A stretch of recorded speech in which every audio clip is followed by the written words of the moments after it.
동반 자살하는, 그거는 여러분 뭐 우리 인간적으로 보면 뭐 부모도 없는 애들 놔두면 또 내 죽고 아내랑 자식들 두면 어떻게 할 거냐, 그러니 깨끗하게 내가 책임지고 죽어야지 이러는데, 전적으로 하나님 게 범죄입니다. 나는 망해도 랩런트 동안 하나님 계획이 있어요. 이게 안 보이니까 필요 없는 책임을 지고 필요 없는 미래까지 걱정을 하면서 자기가 이러는데, 그게 오늘 세상에는 큰 범죄로 안 보이고 안 됐다, 참 안타깝다, 그 정도지 그것은 잘못이야, 그러면 안 돼 라고 하는 우리 한국의 지도자들이 없어요. 그랬다가는 니는 배부르니까 그런 소리 하지, 니는 뭐 먹을만 하니까 그런 소리 하지, 얼마나 답답해서 그렇게 했냐라고 문매를 만든 우리 이 사회 분위기가, 이 제약된 분위기가, 좀 생각 있는 사람도 말을 못하는 그런 이상한 그 잘못된 이 군중 문화가 뭐 이렇게 흑암으로 끌려가는 이런 것들이 참 안타까운 현실입니다. 말하자면 포로라는 말은 이사야 60장에, 이사야 7장이죠. 이사야 7장에 6장 13절에 밤나무 상수리 나무가 뭐 했다고요? 배임을 당하였다. 말하자면 큰 나무, 몇십 년 된 아름다운 나무가 완전히 잘렸을 때 거기서 오는 허무함이 얼마나 크겠어요. 끝난 거야. 왕이 눈이 뽑혀가지고 시드기하고 끌려가고, 자식들이 잡혀가고, 부녀들이 폭행을 당하고, 성전도 무너지고 다 끝나버린 마당에 어떻게 하나님이 이럴 수 있냐고 하지만, 하나님 놀랍게도 포로 시대에도 하나님 역사가 랩런트 동안 하나님 계획이 있다는 말씀이에요. 오늘 특별히 우리 장학 헌신회를 드리면서 뭐 조금 우리가 예물 드린 그 정도가 아니라 진짜 후대를 두고 우리가 어떻게 기도하고 우리가 방향을 잡을 것인가 라는 생각을 갖는 그런 축복의 시간이 될 수 있기 바랍니다. 이런 북이스라엘이 결국은 아수르 나라에 의해서 멸망을 당하지요. BC 722년에.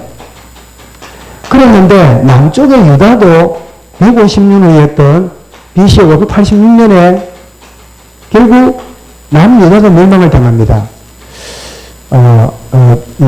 이스라엘이와 아수르에 의해서, 유다는 어디를 통해서죠? 이 바벨론에 의해서 세 번을 끌려가게 되는데, 결국 이렇게 된 이유는 명확합니다. 하나님이 선지자를 통해 끊임없이 주었던 언약을 놓친 결과입니다. 여러분, 우상숭배하고 또 가난한 자를 빼앗고 악행을 저지르고 그게 문제가 아닙니다. 뭐 때문에요? 언약 놓치면 그런 짓을 하게 돼 있어요. 말씀이 우리를 지배 안 하면 우리는 본성에 의해서, 본능에 의해서 살게 돼 있습니다. 왜 이런 일이, 남북이 다 무너지는 일이 벌어졌죠? 그래서 언약을 놓친 결과로 바벨론 포로로 끌려가잖아요. 바벨론 포로로 끌려가는데, 이 끌려가는 이것이 사실은 깨닫고 하나님 앞에 순결하게 되는 새로운 기회가 하나님이 그들에게 주신 거예요. 아멘. 우리가 복음적으로 참 우리 집안이, 가문이, 우리 자녀가 뭐 내가 뭐 이러고 저러고 할 때요, 율법적인 눈은 거기에 묶여요. 그래, 내가 이래서 저랬구나, 막 이래서 이래 됐구나. 아니요. 볼 때 깨닫고 하나님 앞에 깨끗하게 새로 서라고 하나님 포로의 기회를 주시는 거예요. 포로는 끝이 아닙니다. 새롭게 서는 하나님 앞에 주시는 기회예요. 이 포로 시대가 그런 거죠. 그래서 이제 드디어 그들이 때가 되었을 때 그들은 드디어 바벨론 포로에서 기원합니다. 그때가 언제였죠? 바로 70년 만에 바벨론 포로에서 기원하는데, 이게 우연이 아니고 에레미야를 통해 주셨던 그 말씀이 성취되는 거예요. 여러분, 똑같은 사건과 문제라도 말씀의 성취로 보이면 하나님과 관련이 되는데, 말씀과 관련 없이 사건과 문제를 자꾸 생각하면 우리는 끝없이 방황하게 됩니다. 기준이 없으니까요. 하나님의 절대 기준 앞에 서면 딱 방향이 나오는데, 절대 기준이 아니고 내 어떤 느낌이나 경험을 자꾸 이렇게 의지하면 그때부터 혼란이 자꾸 와요. 그래서 왜 그런 얘기를 하잖아요. 교회 회의를 너무 많이 하면 좋은 안건이 나오지만 네 생각, 내 생각, 누구 생각 어떻게 할 것이가 나중에 아무것도 안 되는. 그래서 왜 모세가 여러분 이 홍해바다 건너갈 줄 믿습니까? 그래 가겠다 생각하는 사람 일일이 나와가지고 갈 것 같다 못 갈 것 같다 이랬으면 아직도 홍해를 못 건너고 계속 60만 불러가지고 계속 이야기하다가 못 건너고 있을 거라고 뭐 우스갯던 이야기지만 우리는 교회는요 하나님의 절대 기준 앞에 서는 거예요. 예를 들면 목사가 아무리 떠들어도 말씀하고 안 맞으면 내려놔야 돼요. 그러나 이러면 모두가 다 안 일어나더라도 한 사람이 말씀이 이러면요 거기에 전부 다 우리 생각을 내려놓고 거기로 한 걸음 한 걸음 들어가야 돼요. 이게 바로 중요한 부분인데 그래서 이스라엘이 70년 동안 회개를 많이 했기 때문에 그들이 막 그냥 열심을 냈기 때문에 돌아왔을까요? 그러면 되겠지만 결국 뭐죠? 하나님의 때에 하나님 자기 때에 기한하도록 만드신 거죠. 우리가 정말 포로 시대에 이스라엘이 멸망할 때 마지막 활동했던 선지자가 누구지요? 에레미야 선지자지요. 이 에레미야 선지자가 활동을 했는데 이 에레미야가 탁 섰을 때 당시에 신흥 강대국이었던 신흥 강대국이었던 이 바벨론이 북쪽 이스라엘을 멸망했던 아수르를 정복합니다. 아시리아를 정복하지요. 그리고는 남쪽에 있던 애굽 나라도 이 북쪽에 있던 바벨론이 다 점령을 합니다. 그러면 애굽의 영향을 받고 있던 유다는 어떻게 될까요? 유다도 자연스럽게 결국은 이 바벨론 포로에 끌려갈 수밖에 없는 그런 이제 상황이 되죠. 신흥 바벨론 국가가 아수르를 무너뜨린 이것은 하박국 선지자가 잡았던 말씀의 성취입니다. 왜 악한 자가 이 고통을 당하고 의로운 자가 고난을 당하고 악한 자가 선한 자를 괴롭힙니까? 이러니까 북쪽에 있는 강한 자가 내려와서 북이스라엘을 점령하리라. 아수르로 이렇게 점령됐잖아요. 아수르에게. 그러면 더 악한 아수르가 어떻게 북이스라엘을 무너뜨립니까? 그러니까 뭐라고요? 이 악한 아수르도 하나님이 때가 되니까 무너뜨릴 것 했는데 그가 누구죠? 이 바벨론이지요. 애굽에 점령을 하고 유다를 포로로 잡아가는데 여기에 아주 똑똑한 아이들을 볼모로 잡아가는데요. 오늘 딱 다니엘서 1장에 나옵니다. 어떤 애들이죠? 아주 실력 있고 가문이 좋고 귀족집 아이들. 이런 아이들을 갈대아에 바벨론에 쓰려고 데려가는데 요 속에 누가 들어갑니까? 다니엘과 세 친구가 들어간 거예요. 1차 포로에 끌려갑니다. 바벨론 포로로 끌려가게 되고 그리고 예루살렘 성도 파괴되게 되고 성전에 있는 모든 기물도 다 빼앗기는 되는 그런 상황이 벌어지는 그래서 에레미야가 이 상황을 보고 뭐를 지었죠? 에레미야 애가를 짓습니다. 오호라 하나님의 성 예루살렘이 이토록 무너짐이 어찌미뇨 그러면서 애통해하는 내용이 에레미야 애가에서 보게 되죠. 그래서 우리는 결국은 하나님의 경고와 메시지를 거절하면 결국은 이런 참 징계를 받고 하나님의 긍휼하심을 참 놓치게 됨을 우리가 보게 되는데 그게 에레미야 25장에 잘 나와 있습니다. 에레미야 25장. 자, 이렇게 에레미야가 마지막 활동을 하고 있는 중에 이스라엘이 드디어 포로에 잡혀가잖아요. 이제 포로 중에 이스라엘 백성들이 어떻게 지냈을까요? 이제 멀리 바벨론까지 끌려갔잖아요. 끌려갔는데 아수르라는 나라는 점령한 백성들을 전부 다 없애버렸어요. 다 사람들을 집어넣어갖고 혼혈을 만들고 그 본국의 사람들은 전부 다 팔아먹고 다른 사람을 집어넣어갖고 섞어버리는 짓을 했어요. 그래서 아수르 지배를 당했던 북이스라엘은 나중에 뭐가 되지요? 그게 바로 사마리아 땅이 되잖아요. 혼혈인이 되는. 그런데 남유다는 좀 달랐습니다. 정령을 했지만 정령지에 와서도 공동체 생활을 하도록 허용을 했어요. 이게 하나님의 전묘한 방법입니다. 비록 자기의 고국을 떠나서 포로에 왔지만 거기에서도 유대인은 유대인끼리 지내도록 이렇게 모여서 생활하도록 이렇게 허용을 한 거죠. 이러다 보니까 그들은 뭐를 유지했을까요? 그들의 예배나 혹은 자녀들에게 왜 우리가 이곳까지 와서 지내는가 하는 이런 것들을 전달하는 역할을 했겠지요. 공동생활을 했으니까. 그런데 이 바벨론 이 느부갓네살 왕이 포로로 끌려온 이 유대인들에게 자기들 문제는 자기들끼리 해결하도록 만들어준 하나의 공회가 있는데 그 공회가 어디냐? 사내들인 공회입니다. 이 사내들인 공회를 허락해가지고 유대인들 자신들 문제는 자신들이 해결하도록 이렇게 허용을 했어요. 이 사내들인 공회가 어디에 등장합니까? 신약에 등장하고 예수님을 사내들인 공회의 의장이 누굽니까? 대제사장 안나스라든지 뭐 이런 친구들이잖아요. 나와서 예수님을 십자가형으로 보내자. 그런 짓을 했던 사내들인 공회 원래는 바벨론 포로 생활부터 허용받아서 시작이 됐어요. 그럼 상당히 오랫동안 이렇게 진행된 그런 공회들이죠. 자, 이런 중에 그들이 이제 에레미야 던졌던 메시지가 뭐지요? 70년 후에 너희들이 바벨론에 가서 잘 순종하고 그게 하나님을 바라보며 돌아오게 될 거다 하는 메시지를 잡은 소수의 사람 중심으로 그들은 뭐를 그리워했을까요? 고국을 그리워했겠지요. 그럼 참 인간이 이렇습니다. 고국에 살 때는 하나님 그리워했어요, 안 했어요? 하나님보다 하나님 주신 물질에 빠졌잖아요. 우상 만들고 금송아지 만들고 하나님을 거역하고 왕이 잡혀가는데도 정신이 없고 이렇게 살았잖아요.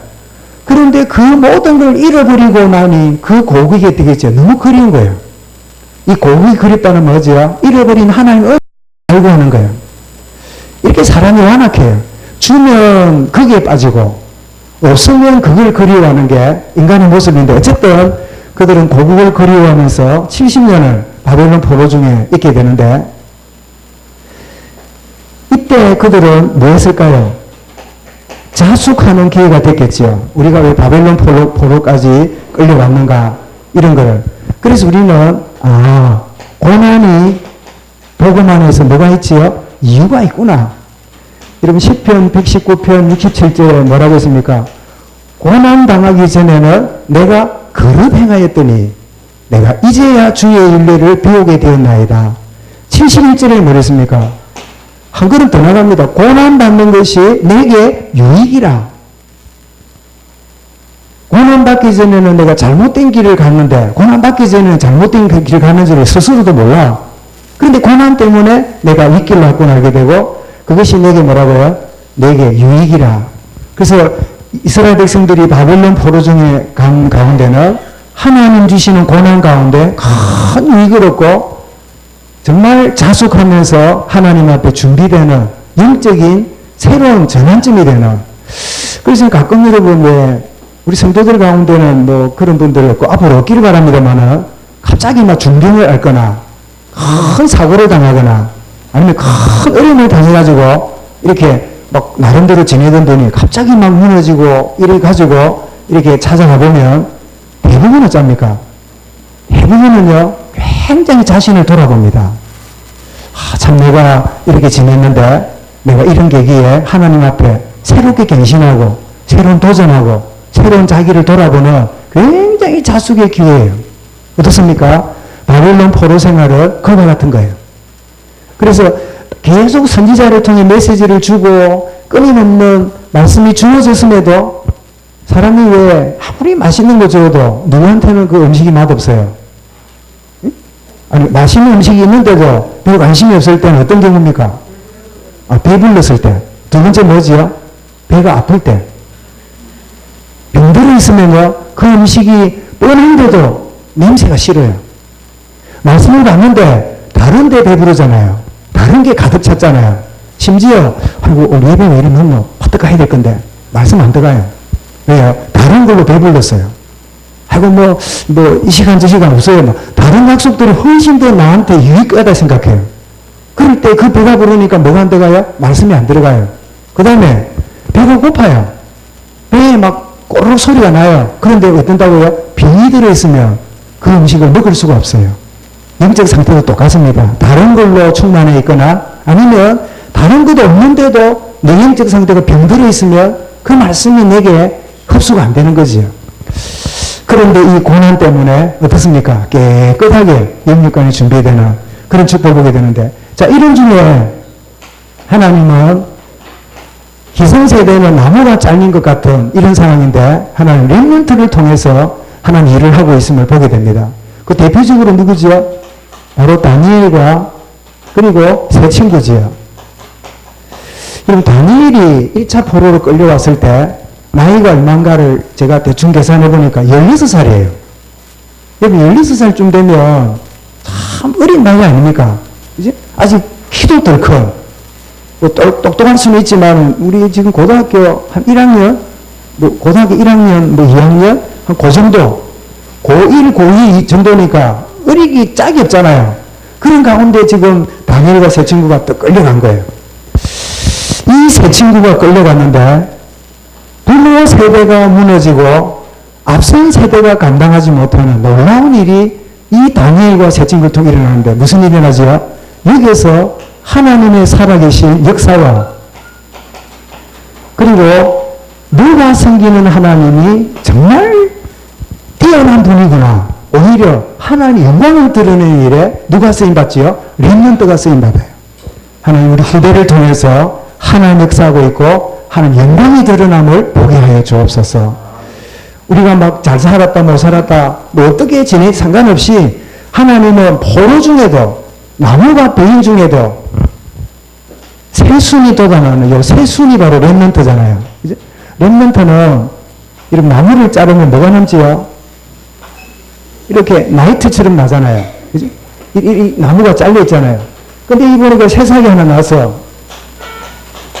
가끔 보면 큰 둥치 잘린 나무에 이렇게 싹 하나 난 거 보면 기대가 됩니까? 기가 찹니까? 참 어쩌다가 잘리고 이게 하나 나나 싶지요.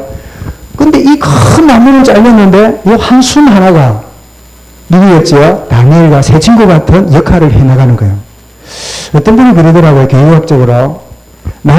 다니엘도 나이가 좀 들었으면 앞뒤 제다가 결단 못 했을 거다.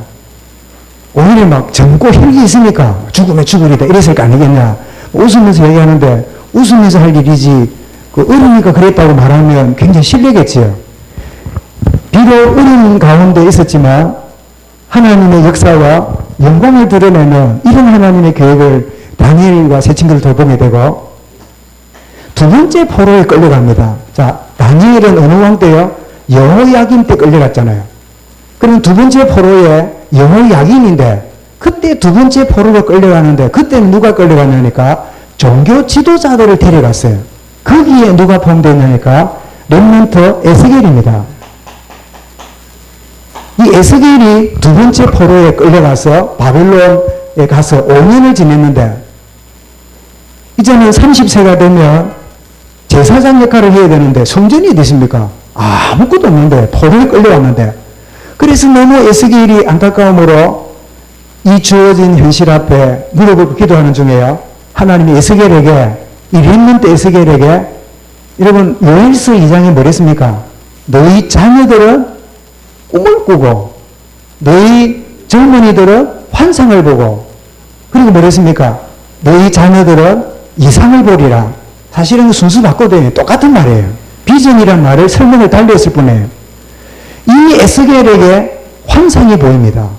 그 에스겔이 보았던 환상이 뭐지요? 그게 바로 에스겔서입니다.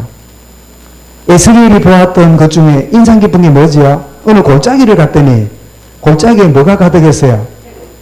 예? 해볼까요? 해골. 봤어요. 1번 해골. 답이 나왔을 것 같아서 설명할 것 같겠네. 해골이 가득해 있는데 보기만 해도 얼마나 끔찍했을까요? 여러분 해골이 이렇게 막 산골짜기 있다는 게. 하나님 묻습니다. 이 해골, 이 뼈다귀가 살아나겠느냐? 그럴 때 여러분 에스겔이 또 보니까 느낌이 뭐예요? 이는 희망이 없어. 막 완전히 말라 비틀어졌는데. 그래도 하나님 묻는 데는 이유가 있을 거 아니에요. 하나님이 아십니다.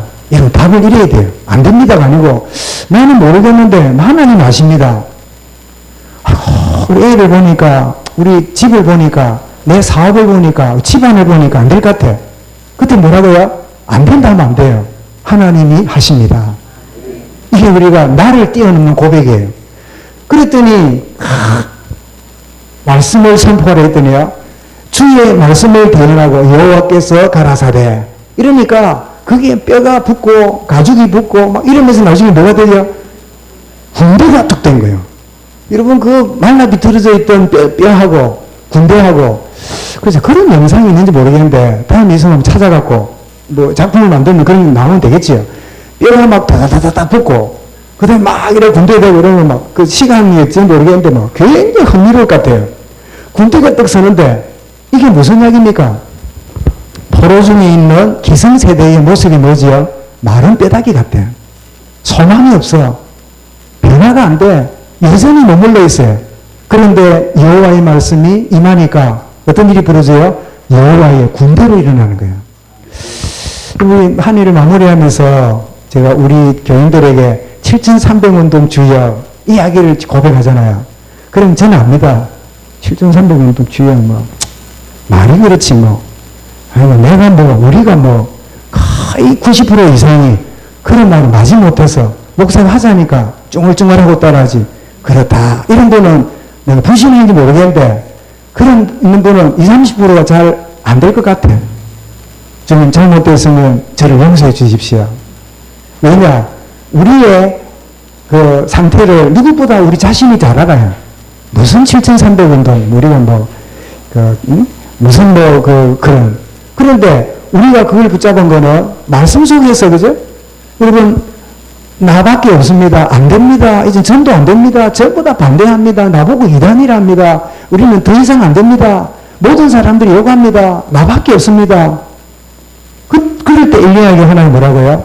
바알에게 무릎 꿇지 않는 7,000명이 있다.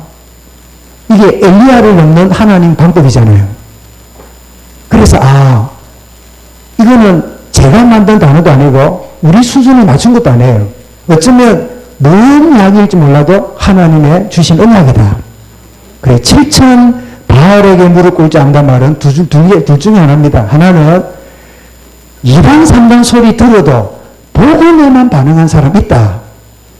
두 번째로 종교의 틀에 묶여가지고 이것저것 따지는 사람이 아니라 진짜 복음의 답을 얻는 사람이 있다. 꼭 숫자가 아니더라도 엘리야에게 말씀했던 7,000 살리는 그 축복의 언약을 우리에게 주신 거다. 만약에 저희 교회가 한 몇 병을 모였으면 그런 언약을 안 잡았을지도 몰라. 왜? 놔두면 몇천이 될 거니까. 그런데 언약이 뭐지요? 마른 뼈다귀를 보고 하나님은 미래의 군대를 보고 계시는 거예요. 마른 뼈다귀를 보고 엘리야, 에스겔아 이게 살아나겠느냐? 엘리야야 너밖에 없으니까 안 됐다 그래. 그래 막 이제 은퇴하고 죽으라. 막 니도 할 만큼 했으니까 막 됐다 그래 불러갈게. 이랬으면 에스겔도 이 엘리야도 막 할렐루야 이럴 건데 하나님 뭐라고요? 무슨 소리냐? 바알에게 무릎 꿇은 7,000 찾아라. 내 열심 때문에 내 방법 때문에 하나님 방법이 안 보인 거야. 우리가 열심히 사는 거 중요하지만요.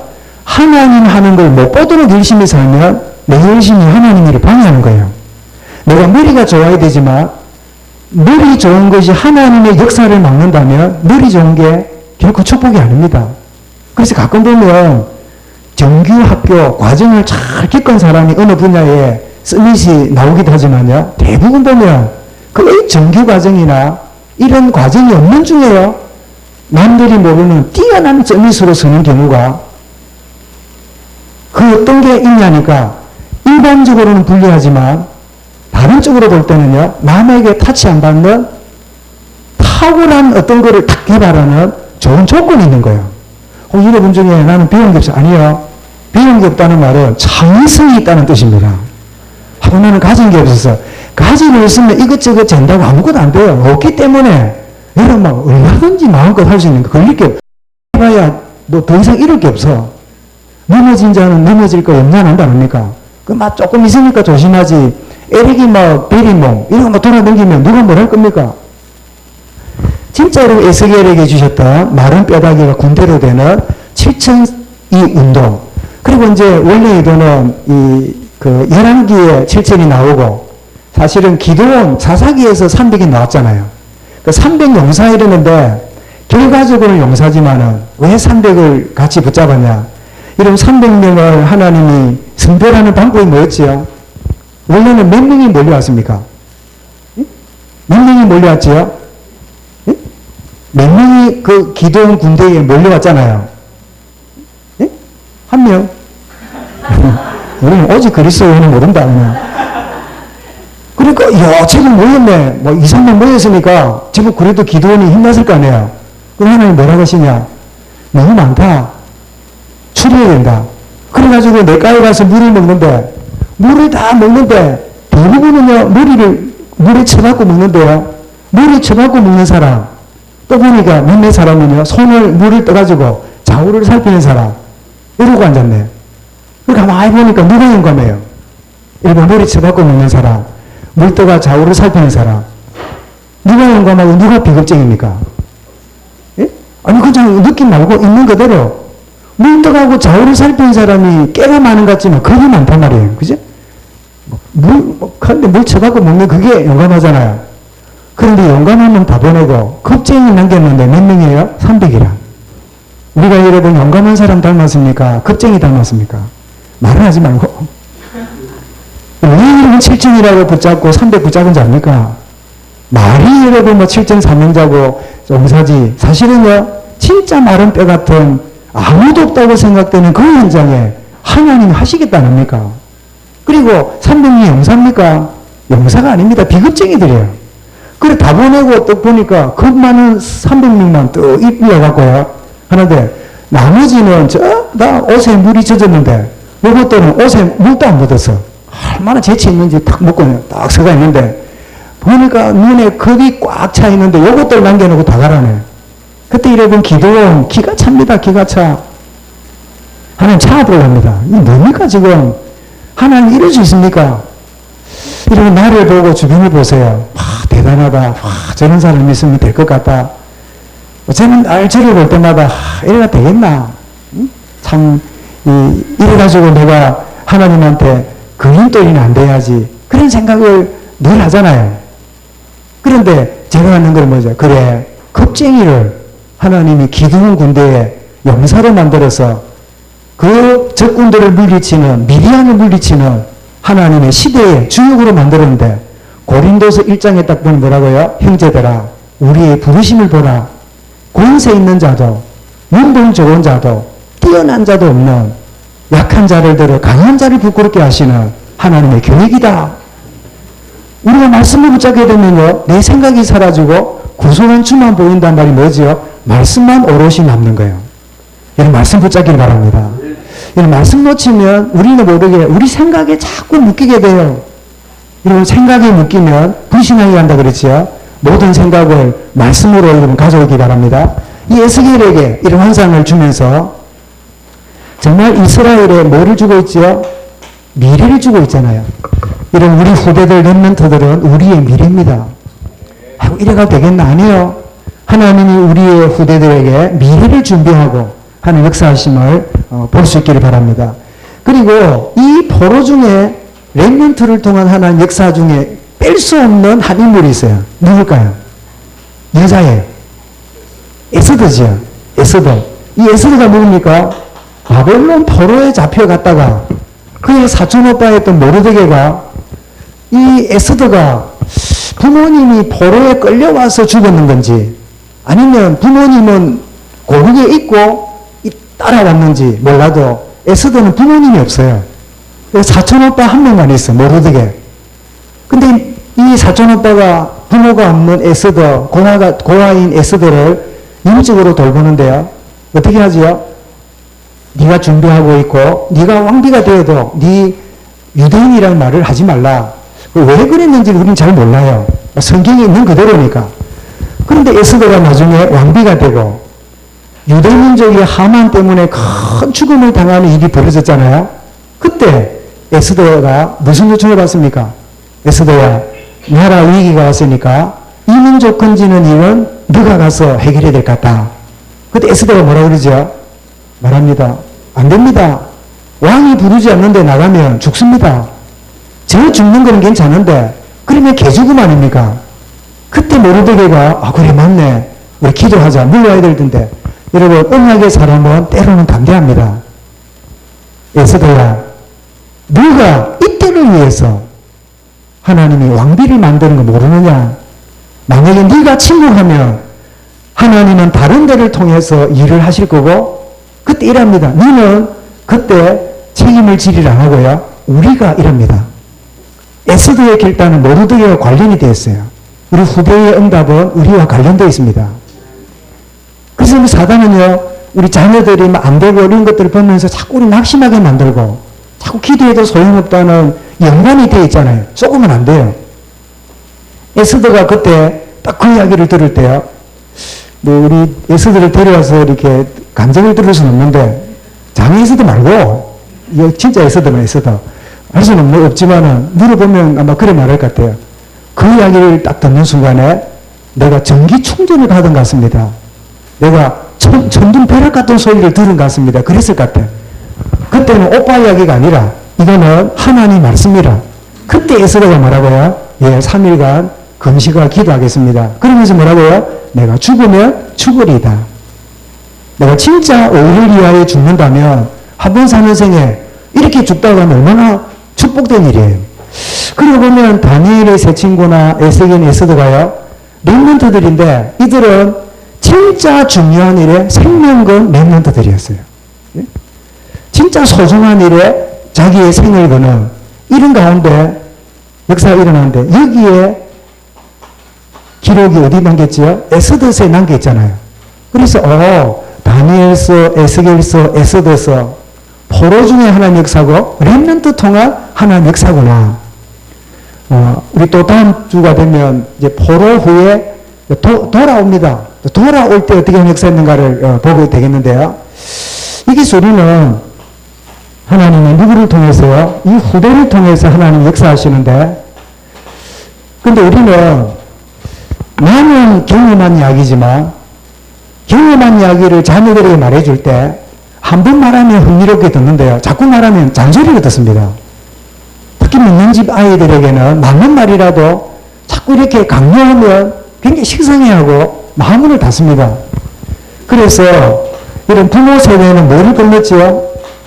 홍해를 건넌 믿음의 체험이 있잖아요. 그러면 자녀 세대는 홍해 건넌 부모 세대처럼 자녀 세대는 뭐를 건너는 체험이요?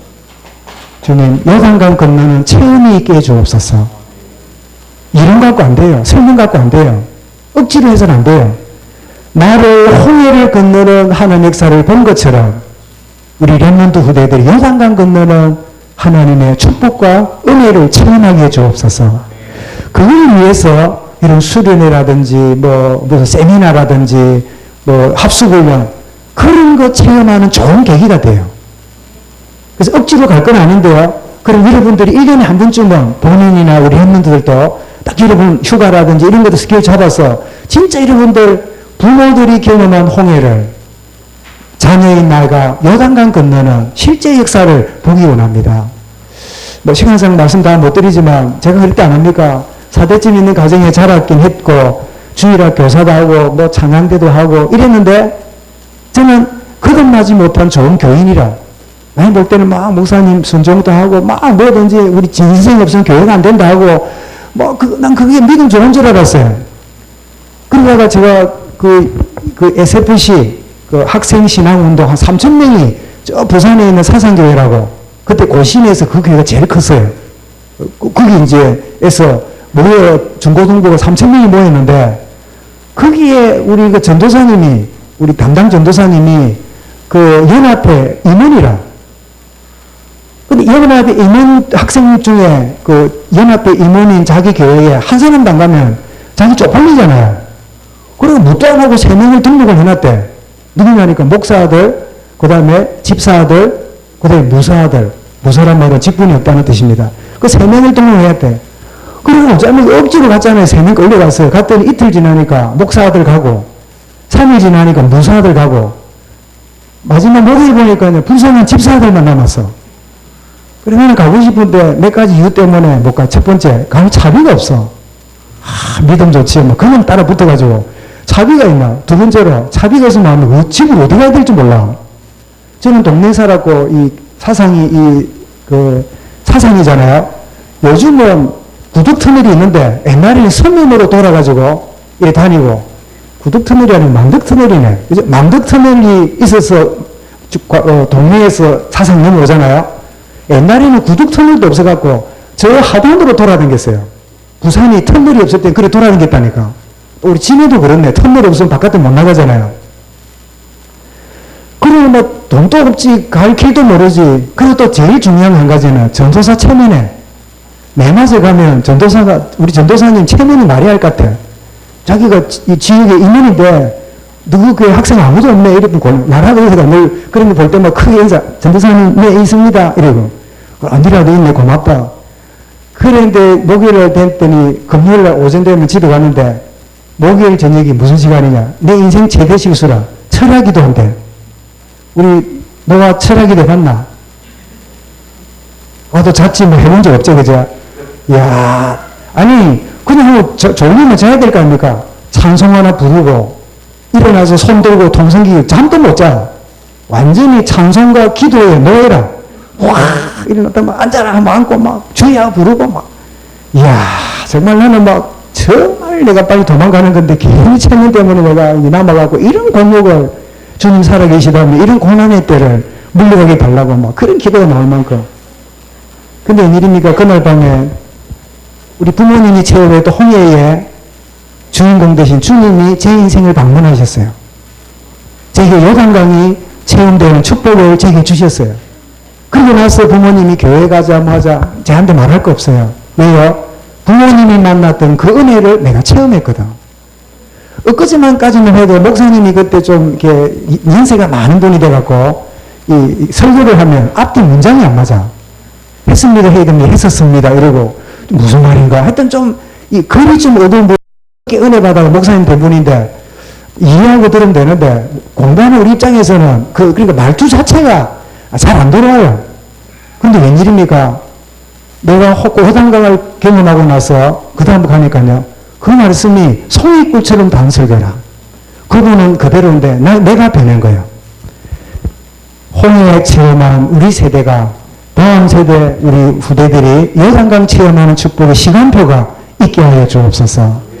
그리고 두 번째로 우리 후대들을 통해 역사하시는데 여러분 요엘서 2장 여러분 기억하시죠? 내가 말세가 되면 만민에게 성령을 부어주시리니 늙은이는 꿈을 꾸고 젊은이는 환상을 보고 자녀들은 이상을 보리라. 그랬는데 이 요엘을 통해서 약속했던 주의 성령이 사도행전 2장에서 그 성령님이 임하게 되므로 모인 곳이 불처럼 바람처럼 임하는 역사가 일어났잖아요. 요엘에게 약속하신 그 약속이 어느 날 실제가 되는 축복의 역사가 우리 후대들에게 임하게 해 주옵소서. 그냥 말씀드린 게 아니라 들은 그 말씀이 실제로 성취되는 축복을 보기를 원합니다. 그래서 여러분 교회 다니는 우리 학생들 중에 보면요. 말씀은 잘 알아요. 들으면 다 알아요. 모르는 게 없어. 뭐 누가 이야기를 하면 틀린 것도 잘 찾아내요. 근데 문제는 뭐예요? 말씀은 알지 성취를 몰라. 마가다락방에 나신 주의 성령이 약속하신 여회를 통한 성취가 이루어진 것처럼 우리 후대들에게도 성령 충만의 역사가 임하게 하여 주옵소서. 내가 주님을 만난 다음에 말씀을 대할 때 저는 성경을 어떻게 읽었냐면 벽에다가 옛날에 그래프를 붙여놨어요. 학생회, 청년회, 유전도회 이래가지고 그래프를 써갖고 한 주간 성경 읽은 거 있잖아요. 그럼 자기가 그래프를 넣었어. 내가 10편 1편에서 5편 읽었으면 그게 쭉 줄 긋고 그래서 누구나 보니까 성경을 많이 읽어서 시편을. 시편 읽으면 장수가 많이 나가거든. 왜 짧으니까. 그래서 이제 하여튼 누가 많이 읽냐. 내가 막 이제 그 기간별로 대일도 하고 막 이랬는데 그런 성경을 읽어봐도요. 내가 진짜 살아있는 말씀을 읽어보기는 부활의 주님 만난 이후에 그 말씀이 살아있는 우승 같은 말씀이라는 게 제게 다가오기 시작했어요. 그 말씀이 나를 성령 충만으로 인도하시는 시간표 속에 있게 만드셨어요. 우리 자녀들이 성령 충만을 여러 번 얻을 수 있도록 정말 기도하고 그 시간표를 바라보시기 바랍니다. 그런가 하면 우리는 누가복음 23장 28절에 여러분 예수님의 이 말씀을 기억합니다. 누가복음 23장 28절에 뭐랬죠?